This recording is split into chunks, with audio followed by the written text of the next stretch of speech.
봄꽃이 절정을 이루는 그런 시간입니다. 아마도 이번 주가 꽃 구경하기 가장 좋은 때라고 하는데 어제부터 내리기 시작한 비, 또 오늘은 강풍까지 계속해서 내리고 있어서 꽃들이 많이 떨어질 걸로 그렇게 예상을 하면서 많은 사람들이 아쉬워하고 있습니다. 우리가 일부러 꽃 구경 가지는 못하더라도 외출하실 때마다 주변의 꽃들을 보면서 하나님께서 만드신 아름다운 계절을 만끽하시는 여러분들이 되실 수 있기를 바랍니다.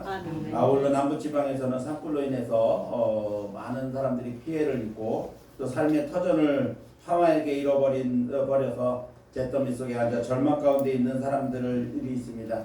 우리 그분들을 생각하면서 그들을 위해 하나님의 도우심을 구하는 그러한 기도를 잊지 말아야 할 것입니다. 내셔널, 또 파나소닉, 빅터 등의 히트 브랜드를 창업하고 독창적인 아이디어로 전기 산업의 발전에 큰 공헌을 했고 또 직원이 19만 명이나 되는 그러한 기업을 운영하는 이 마쓰시다 기업 회장인 이 마쓰시다 고노스케라고 하는 그러한 일본 사람이 있습니다. 그는 기업 경영의 신으로 불릴 만큼 아주 회사를 잘 운영하는 그러한 사람이었습니다.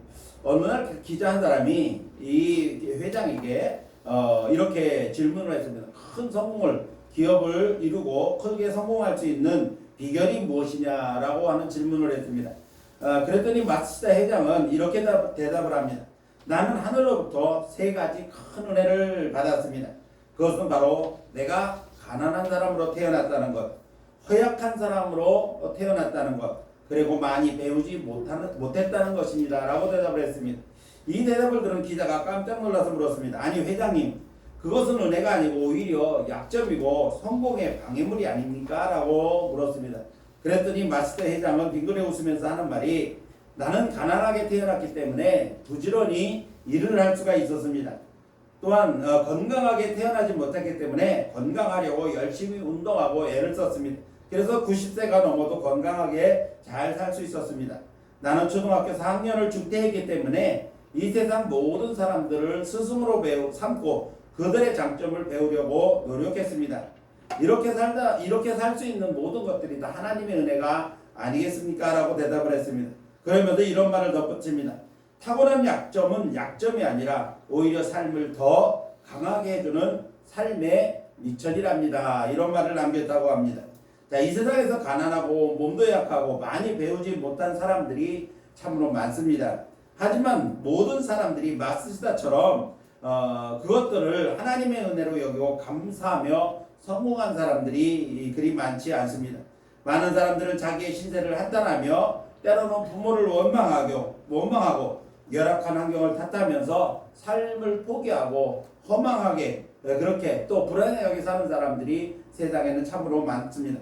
그러나 모든 것을 하나님의 은혜로 여기고 가진 것에 감사하면서 긍정적인 생각을 하는 사람은 어떤 부정적인 환경 가운데서도 그것을 극복하고 결국은 행복한 인생을 살아갈 수 있게 되어진다는 것입니다. 하나님은 나의 많은 약점을 사용하시고 정반대로 결과를 바꾸어 주시는 분이 하나님이신 줄로 믿습니다. 하나님은 완벽한 사람을 쓰시지 않으시고 부족하고 약한 자에게 능력을 주심으로 하나님의 사람으로 만드셔서 사용하시는 것입니다.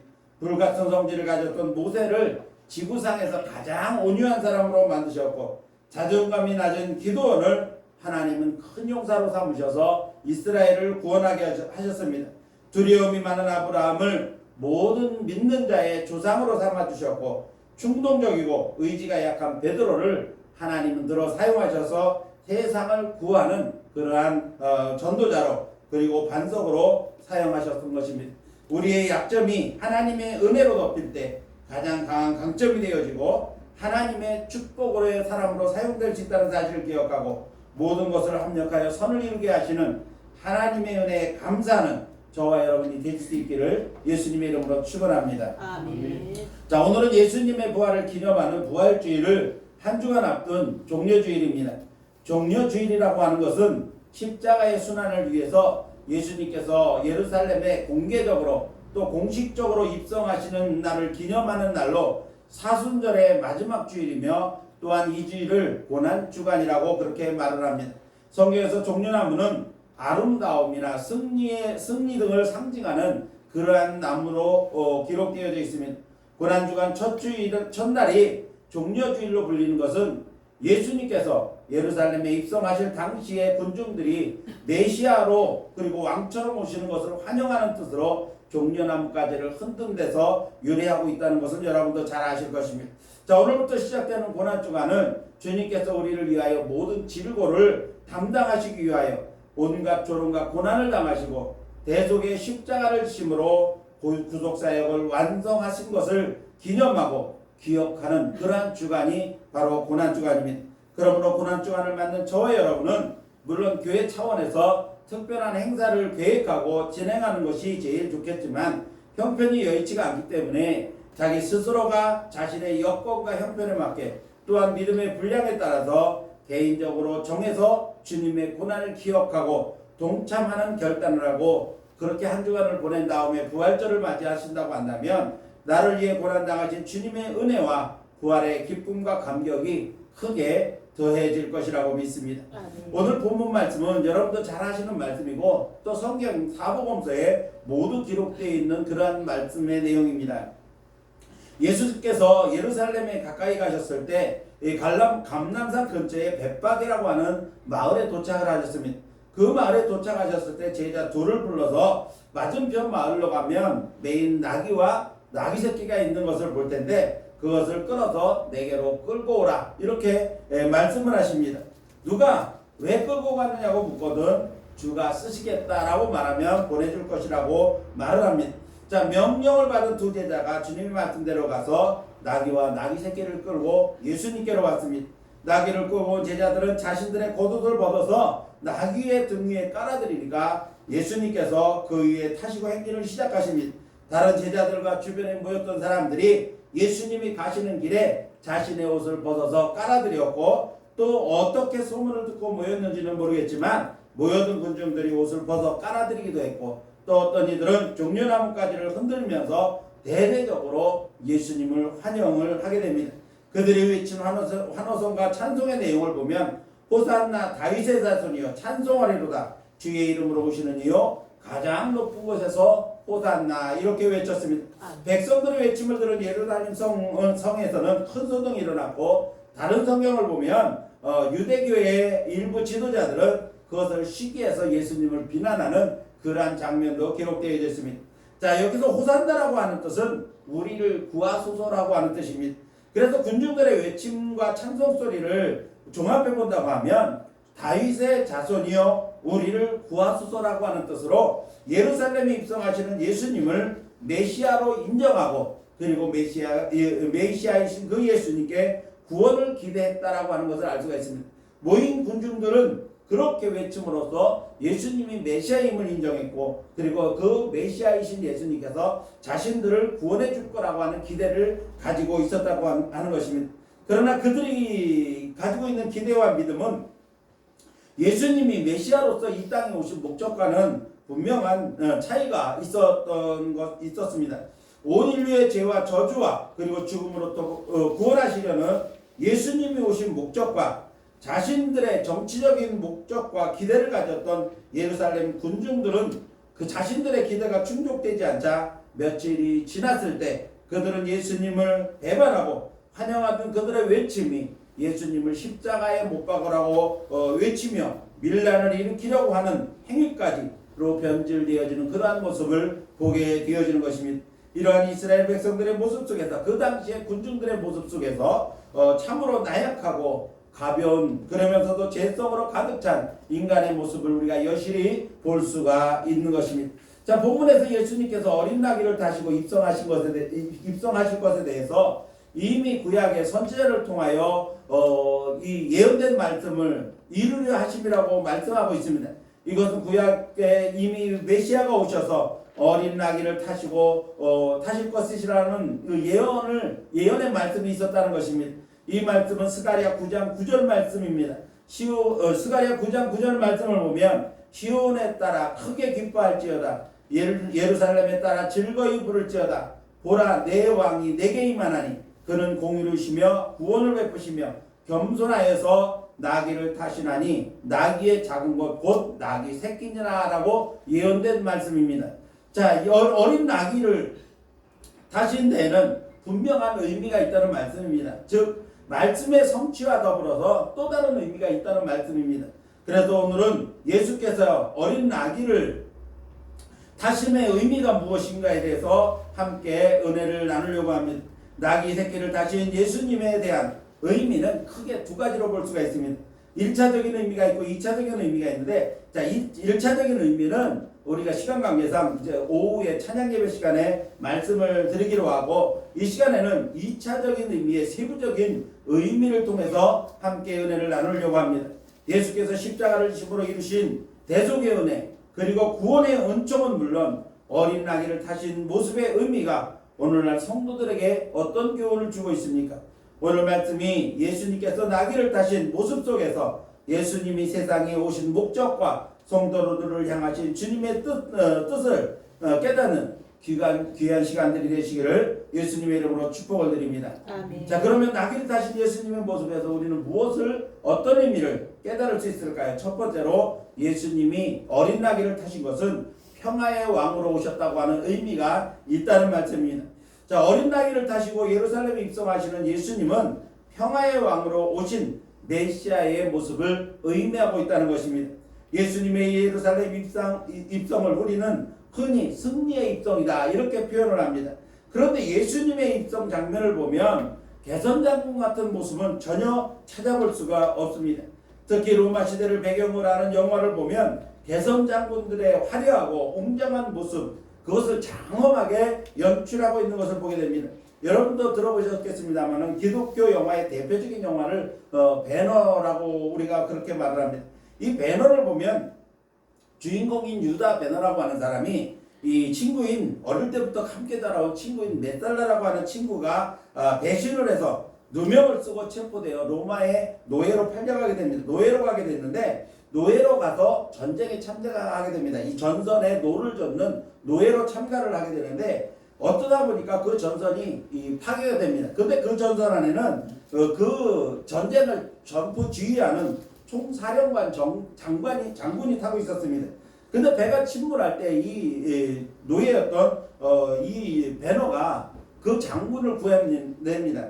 그 장군을 구해내는 바람에 이 장군이 그것을 고맙게 여겨서 이 배너를 자기의 아들로 삼습니다. 자기의 아들로 삼고 이제 로마 시내로 개선하면서 들어가는데 얼마나 화려하게 들어가는지 맨 앞에 4마리의 말이 끄는 아주 아름답게 치장한 그런 병거를 타고 이제 거리를 행진을 합니다.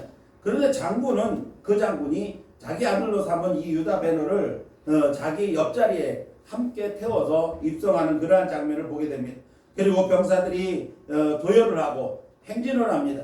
군중들이 길거리에 나와서 꽃가루를 날리고 그리고 꽃을 흔들면서 환영하는, 그래서 개선장군으로서 최대의 예우를 합니다. 당시 로마는 최대 강국이었고 그리고 비강력한 그러한 통치력, 군사력 이것을 자랑하고 있던 그러한 나라였기 때문에 전쟁에서의 승리는 그들에게서의 최고의 영광이었습니다. 이처럼 대부분 전쟁에서 승리하고 개선하는 장수는 매우 화려하고 장엄한 승리자의 영광을 차지하게 되는 것입니다. 그런데 예수님의 입성 장면은 분명히 승리의 입성이라고 그렇게 표현을 하는데, 전쟁에 쓰이는 말을 타신 것이 아니라 나귀를 탑니다. 그것도 어린 나귀를 타시고 따르는 무리들도 잘 도열된 그러한 병사들이 아니라 아주 너저분한 12명의 제자들 뿐이 없습니다. 길거리에는 양탄자 카펫 대신 사람들이 깔아놓은 겉옷과 그리고 나뭇가지들이 전부입니다. 전쟁에서 승리하고 돌아오는 개선장군의 위용이라고는 찾아볼 수가 없는 아주 초라한 모습이었던 것입니다. 칼과 창이나 총이나 대포 같은 살상 무기로 대적을 무찌르고 피를 흘리고 쟁취한 승리의 개선장군 모습이 아니라는 겁니다. 그럼에도 불구하고 예수님의 입성을 승리의 입성이다 그렇게 표현을 합니다. 왜 그렇습니까? 예수님의 승리는 피 흘려 얻은 승리가 아니기 때문에 그렇습니다. 그럼에도 불구하고 예수님은 세상을 정복한 정복자이자 승리자이십니다. 예수님이 정복하신 세상은 칼과 창으로 한 것이 아니라 사랑으로 정복한 세상입니다. 예수님은 사랑으로 세상을 굴복시키셨습니다. 아멘. 그래서 예수님은 평화의 왕으로 세상에 오셨고, 또한 예수님의 또 다른 이름이 바로 여호와 샬롬, 바로 하나님의 평강을 전하는 그러한 평강의 왕이셨던 것입니다. 정복자였던 나폴레옹은 유배되어 감옥에서 독백처럼 이런 말을 남겼습니다. 나는 잘 훈련된 막강한 병사와 그리고 좋은 무기로 세상을 정복하려고 했지만 실패했다. 그러나 예수님은 사랑으로 세상을 정복했다. 이렇게 탄식처럼 얘기를 했다는 것입니다. 결국 예수님은 칼도 아닌 펜도 아닌 사랑으로 세상의 평화를 이루신 것입니다. 어린 나귀를 타시고 예루살렘으로 입성하시는 예수님은 평화의 왕으로 세상에 오셨음을 의미하는 그러한 입성인 것입니다. 두 번째로 예수님께서 어린 나귀를 타고 예루살렘에 입성하시는 것은 겸손한 왕의 의미가 있습니다.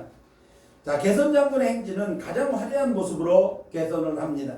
전쟁에서 달리는 말과는 달리 아름답고 화려하게 장식된 병거에 여러 마리의 말이 끌고 그리고 오와이어를 맞춰서 늠름하게 행진하는 그러한 병사들이 바로 승리자의 행진 모습입니다.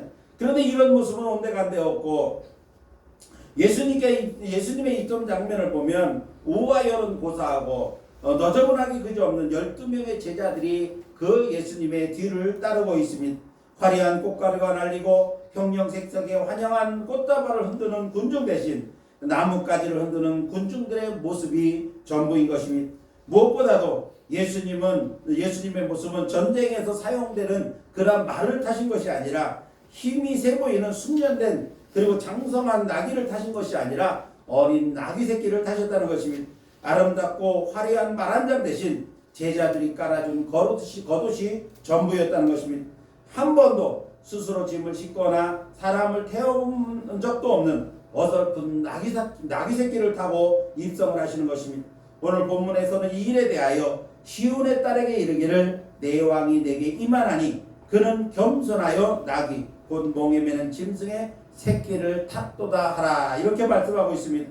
예수님이 어린 나귀를 타심은 겸손하심 때문이었다는 것입니다. 성경 빌립보서 2장 8절 이하의 말씀을 보면 예수님의 마음에 대해 이렇게 이야기를 합니다. 자기를 낮추시고 죽기까지 복종하셨다. 예수님은 겸손하셨는데 얼마나 겸손하셨냐면 자기 생명을 버리기까지 복종하신 만큼 겸손하셨다고 말씀하고 있습니다. 마태복음 11장 29절에서는 나는 마음이 온유하고 겸손하다, 이렇게 자신을 소개하고 있습니다. 요한복음 13장에서는 제자들의 발을 씻기실 만큼 예수님은 겸손하신 분이었던 것입니다.